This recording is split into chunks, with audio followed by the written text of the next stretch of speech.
Now you may be thinking, what am I looking at? Like, what is going on here? Well, this is all because I decided to review the Kaisona M600 mouse that they kindly sent out to me. What's unique about this situation is that it's a mouse I personally wouldn't buy, and that's not because it's bad.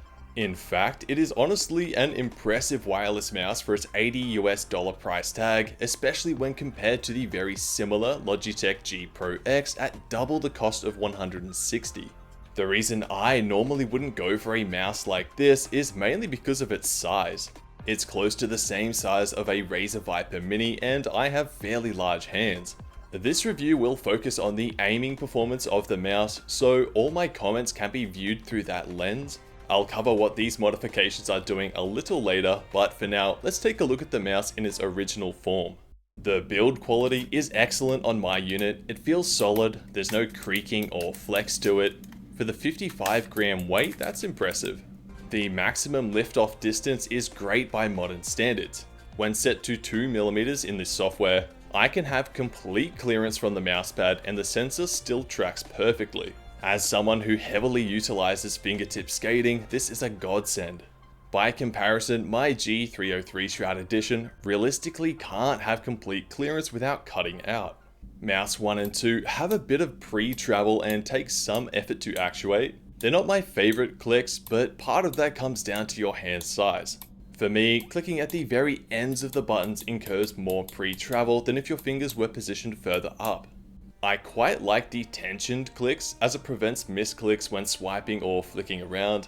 It's not as if it's hard to click them, they're just comparatively tougher than most other mice.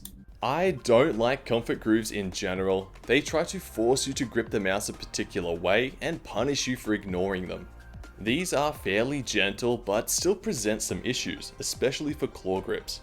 The following comments apply to a huge number of mice shapes, not just this one, but regardless, I think it's important to cover. If I were to grip this mouse according to the comfort grooves, half my hand is not in contact. And if I want to bring these knuckles or even just the fingers in to grip the mouse, I have to squeeze them in laterally, which doesn't feel good, and certainly doesn't provide much dexterity for aiming.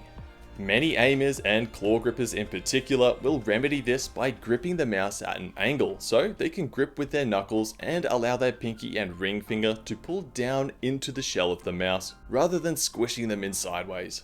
Fortunately, the buttons actuate really well even at the far edges. Comparatively, on my HTX 4K wireless, using this grip and clicking at the edge of the comfort groove, I cannot get a click to register, which is obviously a huge problem. I was able to fix this by using some tape to pull the back of the button down to counter the flex, but for a $170 mouse, that's kinda scuffed. When testing this mouse in game without any modifications, my biggest problem was hitting both mouse 1 and 2 at the same time, meaning I would constantly shift in and out of ADS by accident, which was brutal. To be able to grip the mouse comfortably and with a grip that provides me the best aim, my index finger naturally sat right on both buttons. I would consciously move it over to the left to avoid this, but would inevitably shift back onto both by accident. Shape-wise, mouse 1 and 2 feel a bit too high up. Some of that comes down to gripping mouse 1 at the top of the comfort groove, but regardless, I think it would feel better for them to be positioned lower like you would see on the XM1. I don't like how the sides curve inward toward the middle. This makes it even harder for your ring finger to grip into the mouse. You can try to grip inwards, but the mouse just falls away from you. I do like having the base flare out. This makes it easier to grip into with your knuckles and provides a surface for your pinky to grip into. And finally, another grip specific issue is with these sunken buttons. What I mean by this is that you have a hard plastic edge next to mouse 2, and when you click, the button sinks below this level. When you grip the mouse at an angle, your middle finger can hang over this edge. This is actually very useful for a technique called ridge clicking, which I'll link to in a video in the description. You can use this finger to grip into your mouse by pulling into the shell to gain some extra control. To click, you squeeze the finger down. Now, this is possible on this mouse, it's just not that easy, and can be inconsistent with how far the button needs to sink below the edge to register the click. Comparatively, on a mouse like the G303 Shroud Edition, where the button sits above and the shell sits below out to the side, Ridge clicking is extremely easy to do and very effective. What I find quite interesting with this review is that the mouse itself does just about everything right. It's well priced, the build quality is solid, and the shape being closer to the Razer Viper Mini and Logitech G Pro X is a safe and proven choice. Yet I have just covered a number of very specific criticisms that are only problems depending on your perspective.